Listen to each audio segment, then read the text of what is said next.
บายดีพ่อแม่พี่น้องป้องปรายเบิดสุกคนเนาะ FC ทางช่องบ่าวภูมิ Channel เนาะมื้อนี้ก็สิมาตามแนวทางพี่น้องคือเก่าเนาะสำหรับ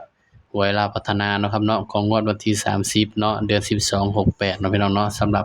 หวยลาวสตาร์เนาะครับเนาะงวดวันที่30เด้อพี่น้องเด้อมาเบิ่งผลมานอนำกันเนาะสำหรับลาวสตาร์มื้อนี้เนาะข้างบนเนาะออก083ข้างล่างออก35ให้เด่น3พี่น้องเด่น3แต่ว่าเจาะบ่เข้าเนาะครับเนาะก็เป็นตาเสียดายบ่พี่น้องว่าไผเป็นสายรูดสายวิ่งก็คงสิปังอยู่เนาะพี่น้องเนาะนี่เสียดายที่เบาเจาะบ่เข้าเนาะเข้าแต่เด่นพี่น้องนี่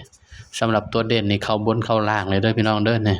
ไผเป็นสายรูดก็คงสิปังเนาะ31 32 36 37เนาะมันออก83แล้วก็35พี่น้องเสียดายเนาะครับเนาะนี่มันออกเนาะนี่35083นี่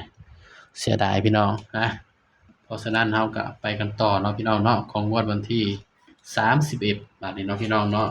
เพราะว่ามันอาจสิบ่หยุดบางเนาะพี่น้องมันบ่ได้แจ้งเนาะว่ามันหยุดเนาะอาจสิบ่หยุดดอกพี่น้องงวดวันที่31เด้อพี่น้องเด้อบัดนี้ตามกันต่อเลยครับ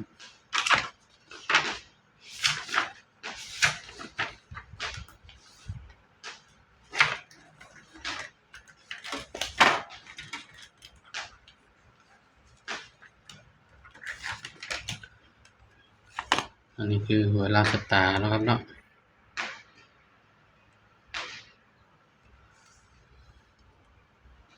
หวยลาวสตาร์เนาะงวดวันที่31เด้อพี่น้องเดือน12 68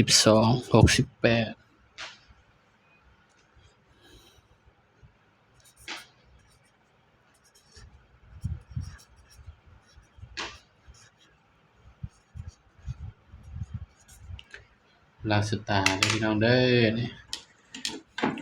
ตัวเลขก็เป็นเพียงแนวทางเด้อพี่น้องเด้อมีเข้ามีหลุดเนาะพี่น้องเนาะมักก็ตามบ่มักก็เลื่อนผ่านเนาะบ่าวก็ให้เพื่อเป็นแนวทางเท่านั้นเนาะพี่น้องเนาะก็บ่มีใครสามารถรู้ดอกเนาะพี่น้องเนาะว่าเลขมันจะออกตัวใดเนาะครับเนาะก็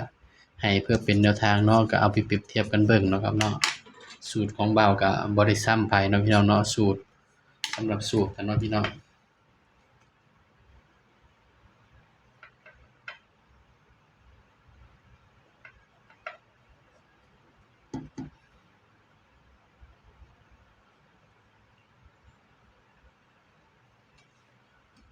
สำหรับเด่นเนาะเด่นตัวอื่นเด้อพี่น้องเด้อสำหรับตัวเด่นเนาะให้เด่นไปที่1เด่น1กับ2นะครับเด้อนี่สำหรับลาวสตาร์เนาะเด่น1กับ2ย้ำว่าตัวเลขก็เป็นเพียงแนวทางเนาะมีเข้ามีหลุดพี่น้องมันก็ตามมันก็เลื่อนผ่านเด้อครับเด้อให้เพื่อเป็นแนวทางเท่านั้นพี่น้องเด่น1กับ2ก็มาจับคู่นำกันเลยเนาะครับเนาะบัดนี้จับ1ก่อนเนาะพี่น้อง13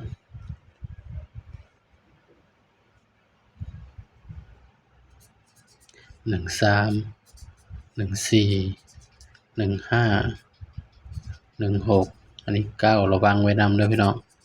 23 24 25 26ก็ระวัง9ไว้นำเนาะครับเนาะนี่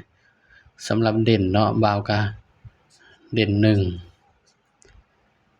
ให้เด่น1เด้อครับเด้อนี่ย้ำว่าตัวเลขเป็นเพียงแนวทางเนาะครับเนาะมีเข้ามีหลุดพี่น้องมักก็ตามบ่มักก็เลื่อนผ่านเนาะครับเนาะ